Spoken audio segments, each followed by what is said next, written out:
Hey everyone, I'm Molly Wood from CNET.com, and we are looking ahead to the Consumer Electronics Show 2011, our annual gadget Super Bowl. I'm here with Lindsay Turrentine, executive editor at CNET, and Erica Ogg, senior writer for CNETnews.com. We're going to talk a little bit about some of the trends that we're expecting from the show this year. Now, honestly, ahead of it, it seems like there's really only the one: tablets. Tablets everywhere. Very much so. Yep. Yeah, so what are you guys hearing? I mean, are we going to see non-stop Android tablets? Is it going to be all Windows Phone 7? Erica, what have you heard so far? I am expecting a lot of Android tablets. I mean, there's a lot of people that have been telegraphing it very obviously, manufacturers that are saying, you know, end of 2010, early 2011, so I think we can expect to see those. I think there are going to be a lot of 7-inch tablets. Maybe some that are a little bit smaller, but I'm thinking probably solidly in the 7-inch area.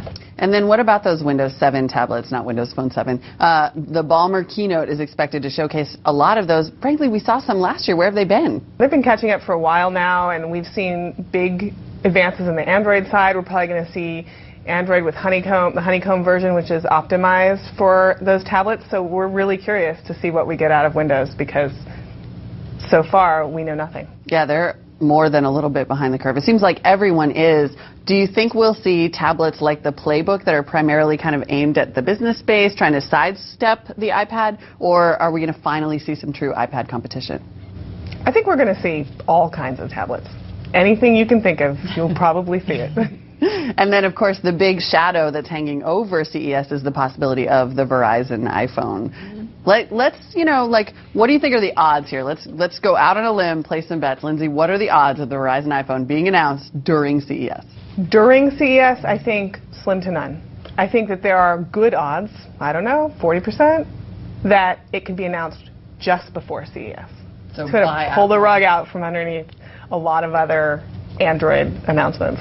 Well, that and Verizon has a very prominent slot in the keynote lineup at the show. So it would be interesting if Apple chose maybe 2 days before, 3 days before to talk about the new iPhone, and maybe Verizon would talk about, you know, 4G and, you know, how it would work on that potentially. We don't know, but it would definitely pull the rug out from under, you know, poor CEO Verizon.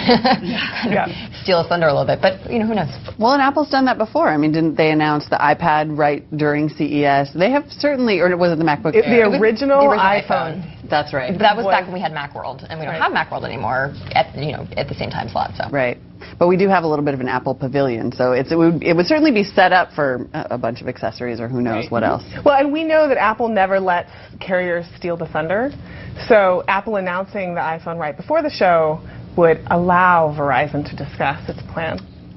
How generous of them. Well, speaking of phones, it sounds like smartphones are actually going to, for really the kind of the first time, have a major presence at CES. Usually they're a little bit of a smaller category. What are we expecting there? We're expecting some exciting advances, like dual-core Android phones, which were fast and exciting. Probably a lot of apps for the first time ever. CES has never been a software show.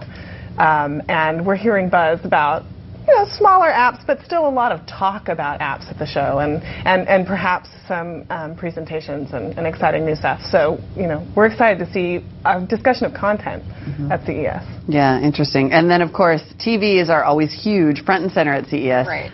Are they going to be pushing 3D TV again this year, beating that drum? I think they are. You know, last year was when they made like the big splash. I think we've seen from sales, people aren't super excited about having 3D at home. I mean, in the theater is a different story, but at home, sort of lukewarm about it.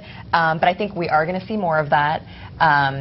Now, what they do in terms of, you know, with glasses, without glasses, you know, what type of glasses, that's going to be interesting to see which direction manufacturers are going. Yeah, and then I have to say, a surprisingly big trend this year seems to be connected cars. I mean, there's always a car presence at CES, but this year you have Ford and Audi both keynoting. Well, I mean, cars are the next place for the internet? It's huge. Well, every year there's a car tech pavilion, and it's just getting bigger and bigger every year, and we expect to see a lot of connected stuff in the dashboard from many manufacturers. It's pretty crazy. Cars are going to be little internet-connected TVs on, or internet-connected devices on wheels. Yeah. That sounds super safe. Hopefully there will also be self-driving cars. because that would be cool. We need them. Right. Thank you so much, Lindsay and Erica. I'll see you at CES. You can also look for all of CNET's coverage at ces.cnet.com. There will be a lot of it. It's starting Wednesday, January 5th, 2011. You can watch all the major press conferences live on CNET that day, including LG, Samsung, Panasonic, and Sony, followed by wall-to-wall live coverage from the show floor during CES, culminating, of course, in CNET's Best of CES Awards on Saturday, January 8th at 11 a.m. Pacific Time. I am tired just thinking about it, but I'll see you then.